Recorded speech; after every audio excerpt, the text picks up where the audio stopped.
Shalom Bapak Ibu. Wow, coba katakan kanan kirinya Anda luar biasa. Iya. Bagaimana kabarnya liburan panjang beberapa hari ini? Sudah bagi-bagi belum? Wah, pada ketawa ini ya. Ini kalau anak-anak pada seneng ini. Wah ya, pada diajakin sama bobonya, sama ya keluarga besar untuk mencari apa Bapak Ibu? Cari apa? Ya, saya ucapkan salam kenal pada kita semua yang baru mengenal saya pada kali ini. Ya, nama saya Bani Firdaus, saya lagi ditemanin anak saya yang nomor 2. Ya, ini luar biasa keluarga yang Tuhan berikan, yang selalu support satu dengan yang lain. Nah Bapak Ibu yang dikasih Tuhan, kemarin kita merayakan Imlek. Ya, gongsi facai bagi Bapak Ibu yang sudah merayakan. Nah, tahukah kita bahwa konon ada sebuah legenda tentang Chinese New Year atau Imlek. Ya, legenda ini mengatakan bahwa ribuan tahun yang lalu itu ada monster bernama Nian. Dan monster ini menyerang, mengganggu penduduk desa. Setiap tahun di hari pertama tahun barunya monster ini keluar. Dan rakyat penduduk desa itu percaya bahwa monster ini akan mengganggu keberuntungan mereka dalam 1 tahun. Nah, suatu kali ada seorang lelaki tua yang bijaksana dan dia mengetahui bahwa monster tersebut Nian itu dia takut terhadap suara-suara yang keras, ya bunyi-bunyi gemerincing, cahaya terang dan warna merah. Oleh sebab itu kemudian orang bijaksana ini dia memberitahukan kepada penduduk setempat untuk memasang lentera merah, untuk memasang warna merah, untuk memasang petasan di setiap tahun baru. Dan diharapkan dengan adanya petasan ya warna merah, suara-suara yang keras itu, maka monster tadi itu takut. Dan kalau monster tadi itu takut, tidak mengganggu, maka keberuntungan dalam tahun itu akan menjadi milik penduduk desa tersebut. Nah Bapak Ibu, makanya ketika kita merayakan Imlek, kita melihat banyak warna merah ya, banyak bunyi-bunyi gemerincing yang keras, terutama kalau ada apa itu barongsai ya. Kalau anak saya waktu kecil lihat barongsai takut. Karena apa? Karena suaranya itu gitu ya, takut, kaget-kagetan. Nah, ternyata itu dulu untuk mengusir monster tadi. Tapi kalau dijalankan di zaman sekarang, anak kecil yang lari ya, bukan monsternya, anak kecil yang lari. Nah, selain itu ada tradisi lain dalam Imlek, yaitu makanan. Nah, Bapak Ibu, kalau lihat di sini ada 4 makanan yang saya tampilkan. Bapak Ibu sudah makan belum? Ya, kita lihat dulu ya. Yang pertama itu adalah ikan, Bapak Ibu. Ikan ini sebuah tradisi yang harus ada di perayaan Imlek. Ikan ini menyimbolkan kelimpahan sepanjang tahun. Oleh sebab itu, ketika memasak ikan ini nggak boleh putus. Jadi benar-benar utuh, dia harus ikan fresh dan memasaknya itu harus utuh dari kepala sampai dengan ekor. Yang kedua adalah Chinese dumpling. Chinese dumpling itu yang sebelah mana? Yang kiri atas tuh ya, Chinese dumpling. Ini makanan yang dibuat mirip seperti bentuk gold ingots atau batangan emas dalam bentuk mirip perahu oval. Nah, dengan tradisi makan Chinese dumpling ini diharapkan sepanjang tahun itu juga penuh dengan kemakmuran. Karena yang dimakan aja emas loh. Ya berarti lihat, bayangkan makmurnya seperti apa yang dimakan emas terus. Yang ketiga itu adalah mie. Mie yang tidak putus. Ini cara memasaknya pun tidak boleh putus. Menyimbolkan apa? Ini adalah keberuntungan yang selalu dan terus menerus ada dalam kehidupan mereka yang merayakan Imlek. Terus yang keempat itu adalah buah. Buah apa Bapak Ibu biasanya? Buah jeruk. Ya, bukan buah durian loh. Bukan buah mangga. Bukan buah pepaya. Ya, pertanyaan untuk Bapak Ibu ini ya. Wah, ini hari ini tebak-tebakan makanan jadian dong. Kenapa kok buah jeruk? Kok bukan buah durian? Ada yang tahu? Nanti kalau yang tahu dapat hadiah ya Om Tik ya. Loh, ketawa Om Tik. Om Tik ini luar biasa ya. Terus dipakai Tuhan ya. Bapak Ibu, ayo kita support terus Om Tik. Doakan Om Tik ya, apa keperluannya untuk gereja ini, ayo disupport.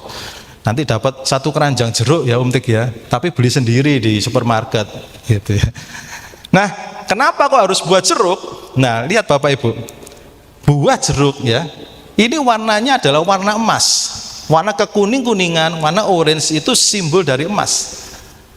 Dan dia harus benar-benar yang halus, yang utuh, yang round, artinya yang bulat benar-benar. Kalau buah durian kan ada durinya toh, ya kan, jojo sini, jojo sana. Nah, diharapkan kehidupan kita selama 1 tahun dengan adanya jeruk itu mulus, ya, tidak ke jojo sini, tidak ke jojo sana, tidak jojo sini, tidak jojo sana, Bapak Ibu. Dan yang terakhir, ayo kira-kira apa yang belum saya tampilkan? Apa? Apa yo? Ah, malu-malu Bapak Ibu ini. Apa yo? Apa? Weh, demen juga Bapak Ibu angpo. Ya, angpo.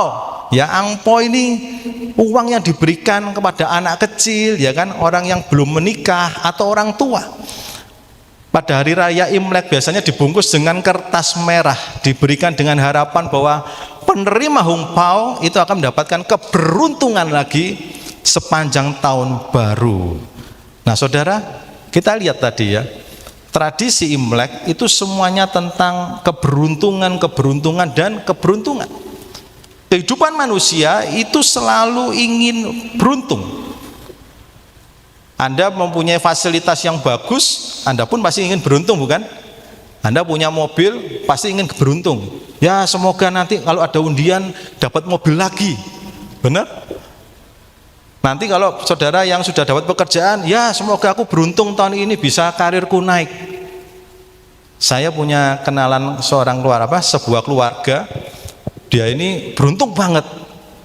Sudah punya mobil, sudah punya rumah, undian dapat mobil lagi Bapak Ibu. Beruntung banget. Nanti gitu, ada undian lagi dapat handphone. Wah, kita yang di sampingnya keluarga sampai, waduh, kok enggak aku ya yang beruntung. Dia beruntung. Bagaimana dengan kehidupan Bapak Ibu? Nah, tetapi yang menjadi pertanyaan adalah, itu semua adalah cara-cara manusia. Untuk mendapatkan keberuntungan dalam hidupnya, itu adalah cara-cara manusia, di mana manusia sendiri sebenarnya terbatas kemampuannya. Hidup ini siapa sih yang memberi Bapak Ibu? Tuhan loh. Bapak Ibu bisa pandai menjalankan bisnis, Bapak Ibu bisa memiliki kepandaian dalam studi, kalau enggak Tuhan yang memberikan, itu enggak ada artinya. Kapan Tuhan memberikan kepada kita? Ketika Tuhan menciptakan Adam dan Hawa, genetik Tuhan itu sudah ada dalam kehidupan manusia. Manusia diciptakan serupa dan dengan gambar Allah. Itu artinya manusia diberikan kemampuan ekstra untuk dia bisa create something, untuk bisa memberikan sebuah solution, untuk bisa berpikir. Bahkan ketika Tuhan menciptakan Adam, dia menempatkan Adam di taman untuk apa? Untuk memelihara dan mengusahakan. Artinya bahwa manusia diberikan kemampuan untuk mengelola apa yang sudah dimiliki. Luar biasa bukan? Dan pagi ini ayo kita sama-sama mendengarkan pesan firman Tuhan, yaitu tentang 3 prinsip hidup dalam keberuntungan. Coba senggol kanan kirinya, katakan, dengarkan baik-baik supaya hidupmu beruntung. Nah ya, apa Bapak Ibu judulnya? 3 prinsip hidup dalam keberuntungan. Mari kita baca ya, Alkitab mencatat seorang yang hidup dalam keberuntungan walau kondisi hidupnya benar-benar sulit. Kita seringkali berkata begini, iya enak dia, ya papanya dia punya perusahaan, ya papanya pandai, enak dia orangnya pinter ya toh, otaknya cerdas, makanya dia bisa beruntung. Makanya dia sekolahnya baik, bisa dapat beasiswa. Tapi kita belajar dari kebenaran firman Tuhan. Kita baca ya di 1 Raja-Raja 17 ayat yang ke-7. 1 Raja-Raja 17 ayat yang ke-7. Sudah dapat Bapak Ibu? Yuk Kita baca ya. Tetapi sesudah beberapa waktu sungai itu menjadi kering, sebab hujan tiada turun di negeri itu. Maka datanglah firman Tuhan kepada Elia. Kita baca ayat yang ke-8. Bersiaplah, pergi ke Sarfat yang termasuk wilayah Sidon, dan diamlah di sana. Ketahuilah, aku telah memerintahkan seorang janda untuk memberi engkau makan. Sesudah itu ia bersiap lalu pergi ke Sarfat. Setelah ia sampai ke pintu gerbang kota itu, tampaklah di sana seorang Bapak Ibu? Janda sedang mengumpulkan kayu api. Ia bersuruh pada perempuan itu, katanya, cobalah ambil bagiku sedikit air dalam kendi supaya aku minum. Ayat yang ke-11. Ketika perempuan itu pergi mengambilnya, ia berseru lagi. Jadi Elia berseru lagi, cobalah ambil juga bagiku sepotong roti. Ayat yang ke-12. Perempuan itu menjawab, demi Tuhan Allahmu yang hidup, sesungguhnya tidak ada roti padaku sedikit pun, kecuali segenggam tepung dalam tempayan dan sedikit minyak dalam buli-buli. Dan sekarang aku sedang mengumpulkan 2-3 potong kayu api. Yang ke-24, kita tahu di ending ceritanya bahwa janda Sarfat ini tidak pernah kekurangan. Dia menjadi seorang yang beruntung dalam kondisi yang tidak beruntung. Ya, saya sekali lagi garis bawain bahwa janda Sarfat ini menjadi seorang yang beruntung di tengah-tengah kondisi yang tidak beruntung. Apa prinsipnya? Yang pertama, prinsip janda Sarfat ini adalah hidup bertanggung jawab. Lihat, kondisi janda Sarfat dijelaskan pada ayat yang ke-12, dikatakan dia hanya memiliki segenggam tepung dalam tempayan dan sedikit minyak dalam buli-buli. Bapak Ibu, apakah di sini ada yang lebih parah kondisinya dari janda Sarfat? Hanya punya segenggam tepung dan sedikit minyak dalam buli-buli? Saya rasa tidak. Bapak Ibu bisa datang di sini dengan baju yang layak pakai, dengan tubuh yang sehat. Saya yakin Bapak Ibu paling enggak sudah ada kulkas 2 pintu, ya kan? Makanan sudah ada, sudah bisa beli beras. Tapi lihat, janda Sarfat, dia hanya memiliki segenggam tepung dalam tempayan dan sedikit minyak dalam buli-buli. Dan dia harus memasak roti itu dengan apa? Dengan kayu. Dia harus keluar cari, potong kayunya, kemudian dibakar, dimasak. Kalau kita zaman sekarang enak Bapak Ibu, tinggal keluar ke supermarket terdekat, kita bisa beli LPG, ya kan? Atau kalau kita punya cukup dana, pakai kompor listrik. Janda Sarfat, dia harus melangkah keluar, dia harus keluar energi untuk potong kayu, dia harus bawa pulang lagi dan memasak untuk terakhir kalinya. Prinsip yang pertama, janda Sarfat ini hidup bertanggung jawab. Janda Sarfat ini berani bertanggung jawab dalam kondisi apapun, kondisi sangat minim, miskin, tapi tetap bertanggung jawab. Bagaimana dengan kehidupan kita? Apakah kehidupan kita juga sudah mengerjakan dengan maksimal apa yang kita miliki? Janda Sarfat ini maksimal loh Bapak Ibu, nggak punya kendaraan, yang dipunya adalah kaki. Berjalan, yang dipunya adalah segenggam tepung dan minyak dalam buli-buli. Dimaksimalkan. Kehidupan Bapak Ibu bagaimana? Sudah maksimal nggak kehidupannya? Apakah kita sudah mengerjakan dengan maksimal apa yang Tuhan berikan? Jangan-jangan kita ini hanya melihat kekurangan kita, terus kita melihat kelebihan orang lain, bandingkan dengan kekurangan kita.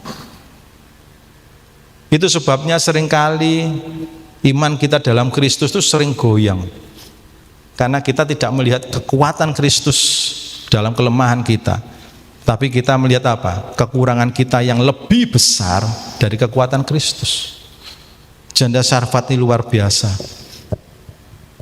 Kemarin saya lihat ada di berita, ada yang ketipu beli baju import secara online. Tertipunya itu sampai 15 juta Bapak Ibu, beli baju import. Kenapa kok bisa begitu? Karena mereka tergiur dengan barang-barang yang mewah. Mereka tidak bisa kontrol, ya, tidak bisa mengontrol hasratnya. Untuk apa? Untuk memiliki barang-barang yang impor. Singkat cerita, kenapa kok bisa tertipu? Karena ada orang yang menyamar untuk telepon orang ini sebagai dari pihak bea cukai. Ingat ya, menyamar sebagai pihak bea cukai, bukan pihak ya. Menyamar, dan dia bilang, Bapak harus bayar tebusan, kalau tidak Bapak akan masuk dalam penjara. Seberapa? 15 juta tadi. Ditransfer nih sama orang tadi Bapak Ibu. Namanya orang sudah buta, kepingin brand-brand tertentu, akhirnya bayarlah. Hilang 15 juta. Sebetulnya bukan ini yang dimau Tuhan dalam kehidupan kita. Kalau kita lihat orang ini nggak beruntung ya, nggak hoki nih hilang 15 juta.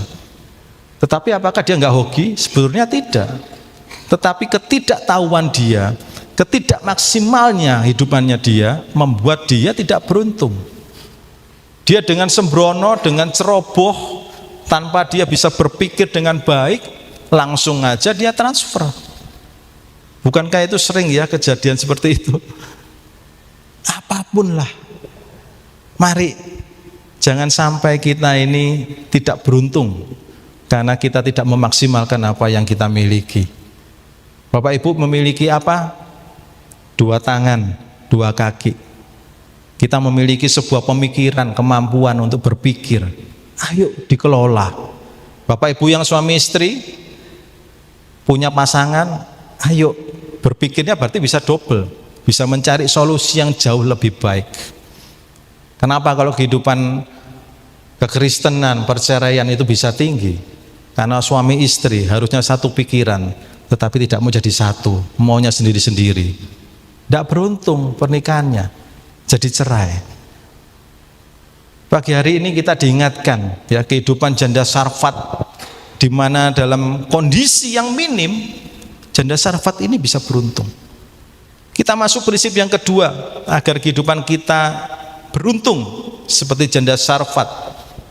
Yang kedua adalah hidup menjadi apa Bapak Ibu? Berkat. Kita baca di 1 Raja-Raja 17 ayat yang ke-10 dan 11. Sesudah itu ia bersiap lalu pergi ke Sarfat ya. Elia bersiap lalu pergi ke Sarfat. Setelah ia sampai ke pintu gerbang kota itu, tampaklah di sana seorang janda sedang mengumpulkan kayu api.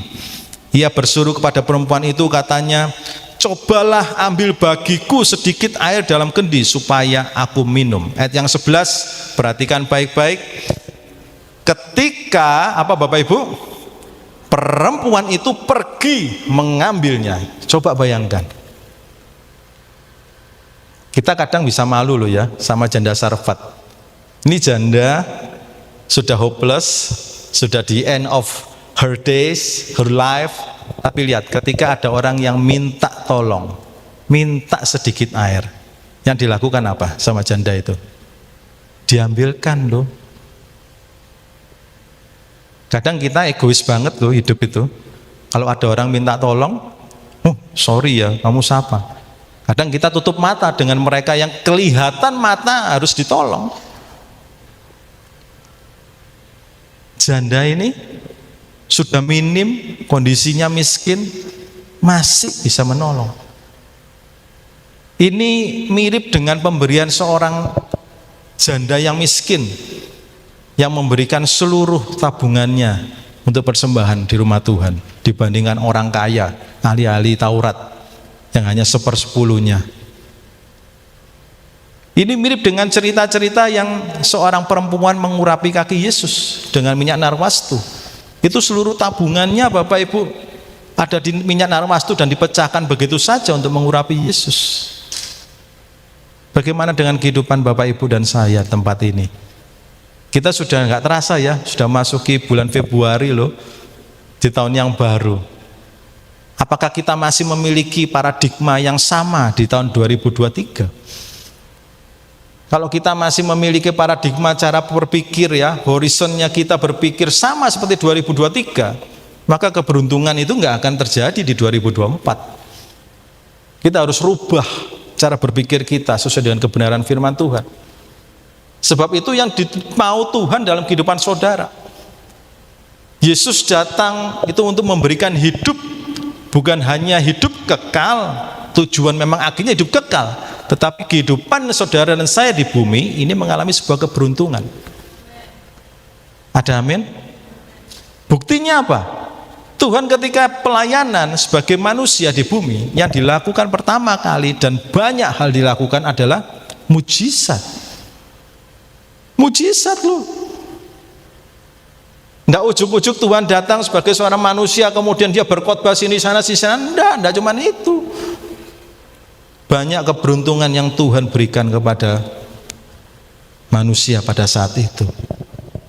Yang lumpuh bisa berjalan, yang buta bisa melihat, yang mati bisa hidup kembali. Lihat betapa Tuhan itu ingin kehidupan saya dan saudara ini mengalami keberuntungan. Jangan pernah ragukan kuasanya Tuhan. Kalau Tuhan sudah datang untuk menebus kita, itu artinya segala kutuk di dunia dan sampai ke alam maut itu sudah dipatahkan dalam nama Yesus. Amin. Saudara kalau merasa hari ini, siang ini, Tuhan perekonomianku kok buruk, patahkan dalam nama Yesus. Tuhan ingin kehidupan saudara itu diberkati. Kehidupan kita ini harusnya kehidupan yang penuh keberuntungan. Karena apa? Karena kita punya Yesus. Saudara, lihat perjalanan murid-muridnya Yesus. Dalam setiap perjalanan mereka, walaupun ada jalan yang terjal, jalan yang curam, at the end, mereka itu selalu beruntung. Kita lihat anak muda yang namanya Yusuf. Bapak Ibu kalau baca di akhir cerita, Yusuf menjadi seorang raja. Tetapi di sepanjang perjalanan Yusuf ini naik turun tidak karu-karuan loh. Dari seorang anak yang disayang bapaknya, yang diberikan jubah yang mahal, tiba-tiba dia harus mengalami sebuah kehidupan di dalam sumur. Sumur ini tempat yang gak enak sama sekali. Kita mungkin yang hidupnya serba berfasilitas bagus, maybe premium facilities, tiba-tiba Anda dicabut dengan adanya COVID, dengan adanya perekonomian yang buruk, Anda tidak mempunyai apa-apa. Jangan khawatir, ada Yesus. Amin. Yusuf dari sumur yang kecil, tanpa fasilitas, diangkat masuk ke istana. Janda Sarfat yang tadinya hopeless, dia memberikan yang terakhir untuk hamba Tuhan, untuk Elia. Apa yang terjadi? Minyaknya tidak pernah habis. Amin. Bapak Ibu, ayo bangun iman kita. Jangan kita tuh lemah. Suasana semua mengatakan perekonomian kita buruk. Oh no, kita punya Yesus. Amin. Kita ini anak kerajaan surga. Kalau dunia boleh krisis, kerajaan surga tidak pernah krisis. Yang percaya katakan amin. Poin yang terakhir, hidup bertindak menurut firman Tuhan. 1 Raja-Raja 17 ayat 13 sampai 16. 1 Raja-Raja 17 ayat 13 sampai 16. Tetapi Elia berkata kepadanya, apa Bapak Ibu? Janganlah takut, pulanglah, buatlah seperti yang kau katakan, tetapi buatlah lebih dahulu bagiku sepotong roti bundar kecil daripadanya, dan bawalah kepadaku, kemudian barulah kau buat bagimu dan bagi anakmu. Sebab beginilah firman Tuhan Allah Israel, tepung dalam tempayan itu tidak akan habis, dan minyak dalam buli-buli itu pun tidak akan berkurang sampai pada waktu Tuhan memberi hujan ke atas muka bumi. Lalu pergilah perempuan itu dan berbuat seperti yang dikatakan Elia. Maka perempuan itu dan dia serta anak perempuan itu mendapat makan beberapa waktu lamanya. Ayat yang ke-16, tepung dalam tempayan itu tidak habis dan minyak dalam buli-buli itu tidak berkurang, seperti firman Tuhan yang diucapkannya dengan perantaraan Elia. Yang percaya katakan amin. Saudara, kalau kita mendengarkan kebenaran firman Tuhan, itu jangan hanya didengarkan, tetapi lakukan saja, jalankan firman Tuhan walau terlihatnya mustahil. Coba Bapak Ibu pikir lewat kacamatanya janda Sarfat. Dia ngomong sama Elia loh, kok jangankan ngasih kamu Elia, untuk anakku aja nih gak cukup. Aku pulang bikinkan untuk anakku, setelah itu aku mati. Tapi lihat Elia mengatakan apa? Jangan takut, pulanglah, lakukan seperti yang apa engkau mau. Jadi ya sudahlah, kamu pulang, lakukan seperti yang engkau mau, bikin rotinya untuk anakmu, tetapi berikan aku sedikit.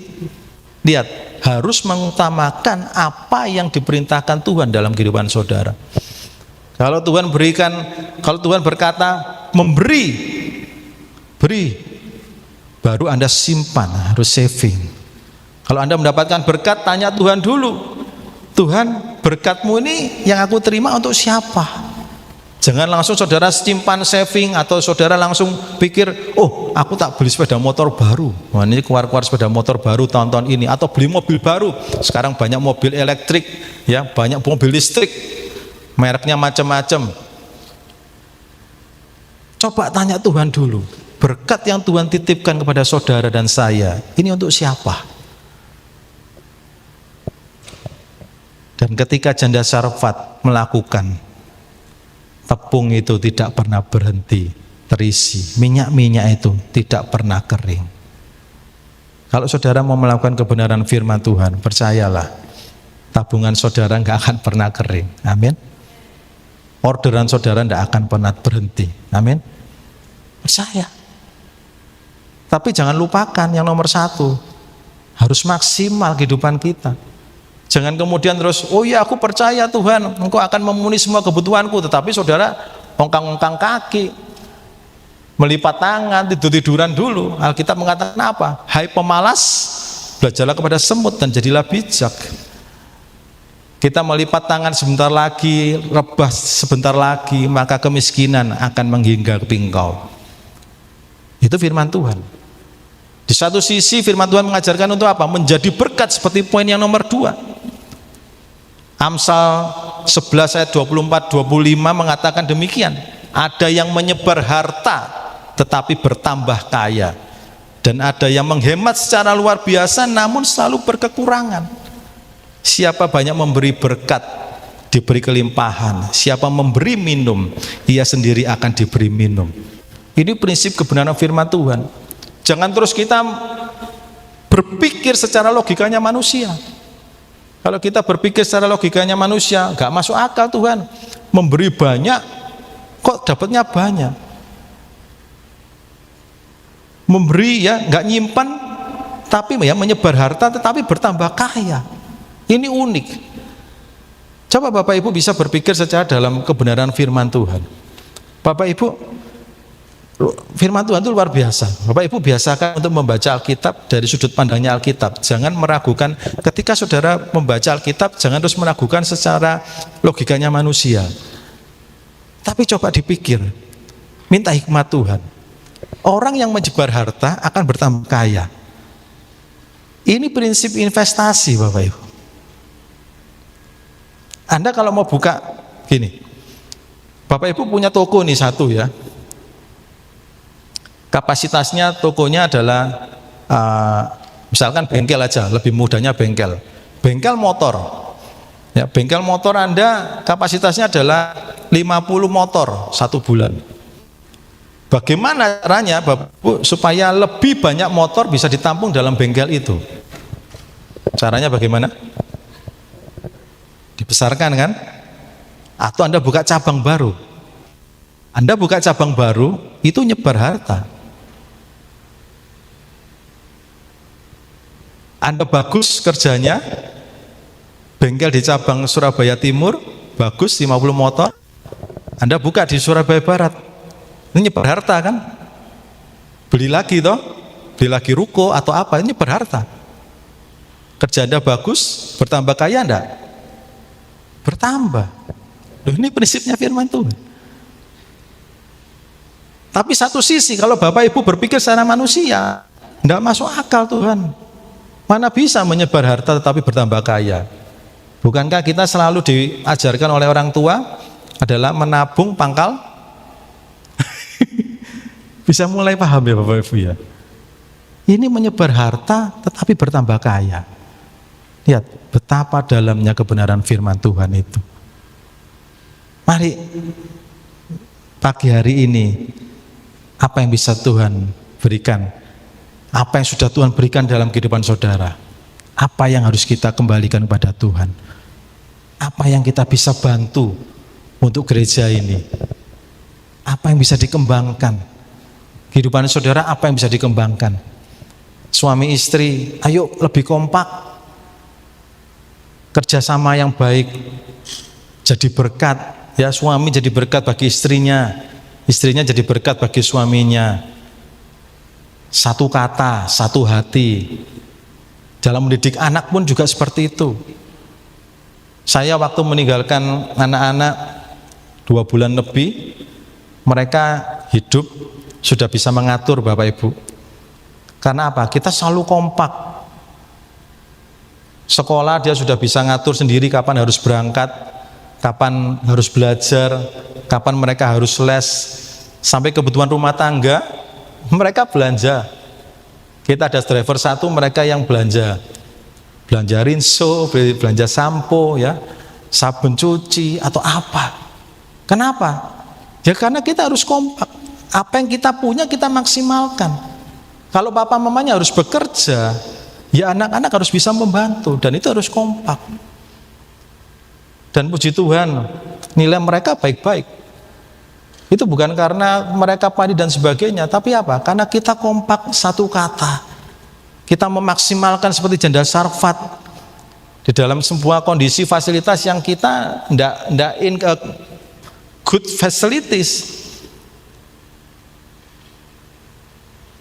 Ayo, saya nggak akan lama, nggak akan memperpanjang kebenaran firman Tuhan. Hiduplah bertindak menurut kebenaran firman Tuhan. Nanti lihat Bapak Ibu Saudara, Tuhan itu karyanya luar biasa. Amin. Saya pulang dari Sydney itu memandang sebuah peristiwa yang luar biasa dalam kehidupan istri saya.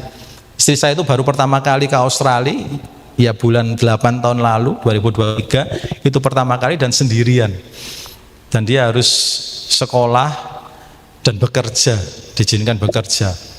Nggak ada orang yang kenal Bapak Ibu. Kita mau berangkat itu cuman apa? Berlutut, berdoa. Anak-anak kami ajak berdoa.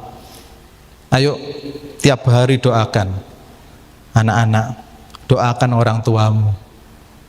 Ini mama mau berangkat, the first time. Nggak punya siapa-siapa. Di sana kehidupan mahal Bapak Ibu. Begitu mendarat, itu uang sudah keluar untuk transport, untuk makan, untuk tempat tinggal. Kita hanya berdoa. Saya berdoa sama istri mengatakan demikian. Kalau memang Tuhan mengizinkan engkau berangkat, maka engkau akan di sana, nanti akan langsung dapat pekerjaan. Tuhan akan pertemukan engkau dengan orang-orang yang tepat. Itu janji firman Tuhan kok. Kalau kita berjalan dalam kebenaran firman Tuhan, keberuntungan itu akan selalu ada. Sampai di sana, hari pertama tidak terjadi apa-apa Bapak Ibu. Ludak dikduk beneran. Aduh beneran tak Tuhan ini. Sing gena Tuhan. Ya satu hari sudah $250 keluar gitu kan. $250 itu kali 10.000 lah anggap aja mudahnya. Jadi kurang lebih berapa? 2,5 juta Bapak Ibu ya. One day. Waduh dikduk. Hari kedua, nah mulai kelihatan. Istri saya ditelepon. Kamu sudah ini ya, sudah mulai masuk sekolah ya. Mau enggak ada kerjaan ini? Kaget istri saya. Oh oke. Tak coba dulu ya. Coba kerjanya seperti apa? Terus malamnya Surabaya Sydney beda 4 jam, sana lebih dahulu. Jadi 10 malam, kalau di sini jam 6 sore. Telepon, istri saya telepon. Aku mulai dapat orang telepon nih kerjaan. Bener enggak? Lu hati-hati lu ya. Di sana tuh scammer ya banyak. Bapak Ibu tahu scammer? Ibu. Itu juga banyak. Hati-hati. Coba deh cek dulu. Kalau memang jalan Tuhan ya pasti kamu akan masuk. Hari ketiga ditelepon lagi. Mau tak coba? Ayo training dulu. Ya udah berani kan? Go. Pergi dalam nama Yesus. Tapi nggak sembrono loh Bapak Ibu ya. Nggak sembrono buta-butaan terus ini enggak. Kita cek.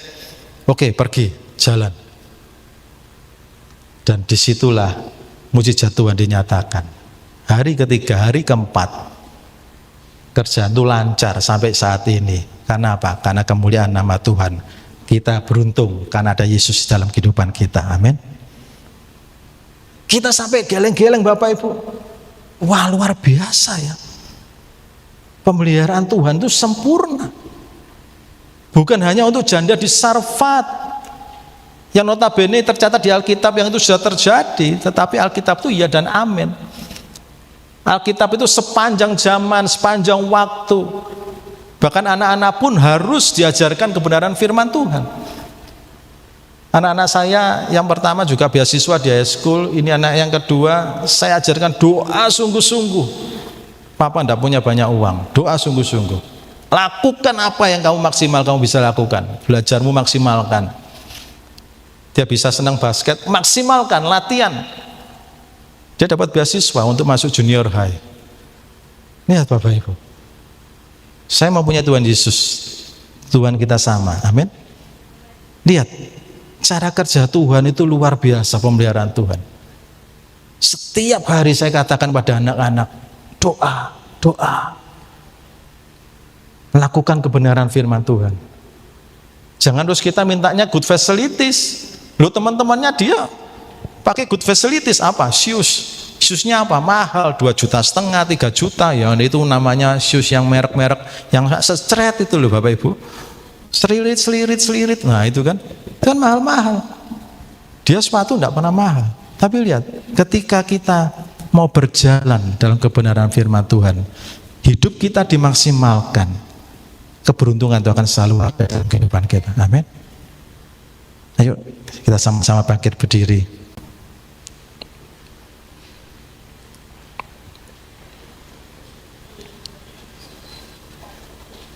Pagi hari ini firman Tuhan mengingatkan kita bahwa Tuhan itu mau kita itu hidup selalu dalam keberuntungan. Jangan lengah, pusatkan hati pikiran kepada Kristus. Lihat cara Tuhan mencintai kita.